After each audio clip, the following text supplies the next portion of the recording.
Hello friends, ఇంకా కొంతమంది associates కావచ్చు, కస్టమర్స్ కావచ్చు, ఒక ప్రశ్న అడుగుతున్నారు. అదేంటంటే, ఈ ఓపెన్ ప్లాట్స్లో ఇన్వెస్ట్మెంట్ పెడితే సేఫేనా? గతంలో మాకు ఒక బ్యాడ్ ఎక్స్పీరియన్స్ ఉంది, గతంలో డబ్బు రిజిస్ట్రేషన్ అయింది, అంతకుముందు ఎవరో కబ్జా చేశారు, ఇలాంటి ప్రశ్నలు ఇంకా అడుగుతున్నారు. ఇది కొంచెం ఆశ్చర్యం అనిపిస్తుంది. ఎందుకంటే ఫ్రెండ్స్, 2013లో రెరా అంటే real estate regulatory authority bill 2013లో పార్లమెంట్లో బిల్ ఇంట్రడ్యూస్ చేస్తే 2016లో చాలా డిస్కషన్స్ తర్వాత 2016లో అది బిల్ పాస్ అయిపోయింది.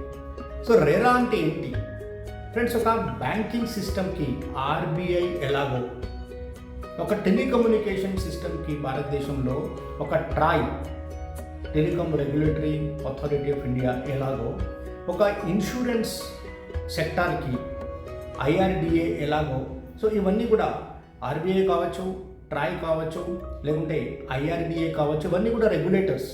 అంటే ఆ పర్టికులర్ సెక్టార్ని కంప్లీట్గా కంట్రోల్ చేస్తుంటాయి, నియంత్రిస్తుంటాయి, రెగ్యులేట్ చేస్తుంటాయి, ఎలా ఉండాలి పాలసీసు అనేటివి డిసైడ్ చేస్తుంటాయి. ప్రతి ఒక్క కంపెనీ ఈ రెగ్యులేటర్ చెప్పిన మాట వినాల్సిందే. అండ్ రెగ్యులేటర్స్ని ఎవరు అపాయింట్ చేస్తారు? గవర్నమెంట్ ఆఫ్ ఇండియా అపాయింట్ చేస్తారు. సో ఇక్కడ 2016 వరకు కూడా ఒక రియల్ ఎస్టేట్కి ఒక రెగ్యులేటర్ అనేవాడు లేడు. బట్ 2016 నుంచి రెగ్యులేటర్ అనేవాడు వచ్చాడు. వాడి పేరు రెరా. సో రెరా ఏం చేస్తుంది? రెరా వచ్చిన తర్వాత చాలా చేంజెస్ జరిగాయి. ఫర్ ఎగ్జాంపుల్, ఒక ఓపెన్ ప్లాట్ బిజినెస్ తీసుకుంటే మనం తీసుకోవాల్సింది, ఒక కస్టమర్ కొనాల్సింది ఎక్కడంటే ఒక హెచ్ఎండిఏ కావచ్చు, లేకుంటే డిటిసిపి కావచ్చు, అప్రూవల్ ఉన్నటువంటి లేఅవుట్లో మనం కొనుక్కోవాలి. అప్రూవల్ ఉండాలి, దానికి ఎల్పి నెంబర్ ఉండాలి, దానికి రెరా నెంబర్ కూడా ఉండాలి. ఇవన్నీ ఉన్నప్పుడు నువ్వు డబ్బులు కట్టి ఒక ప్లాట్ కొనుక్కుంటే ఎంబడే రిజిస్ట్రేషన్ అయిపోతుంది. ఒక్కసారి రిజిస్ట్రేషన్ అయిపోయిన తర్వాత ఆ ప్లాట్ నీది, దాన్ని ఎవ్వరు ఏం చేయలేరు. ఆ ప్లాట్లో నువ్వు ఎంబడే ఇల్లు కట్టుకోవచ్చు పర్మిషన్ తీసుకొని, లేకపోతే చుట్టూ ఒక గోడ పెట్టుకోవచ్చు, లేకుంటే చెట్లు పెట్టుకోవచ్చు, నువ్వు ఏమైనా చేసుకోవచ్చు. అది నీది అనడానికి రుజువేంటి?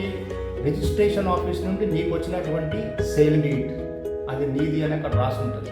అలాగే ఇదే సేల్ డీడ్ హార్డ్ కాపీ ఏదైతే నీ దగ్గర ఉంటుందో, ఇదే hard copy of sale deed soft copy రూపంలో గవర్నమెంట్ వాళ్ళ సర్వర్లో ఉంటుంది. కాబట్టి ఎవరు వచ్చి దాన్ని క్లెయిమ్ చేయలేరు, ఎవరు నీ దగ్గర నుంచి తీసుకోలేరు లీగల్గా, అది నీది.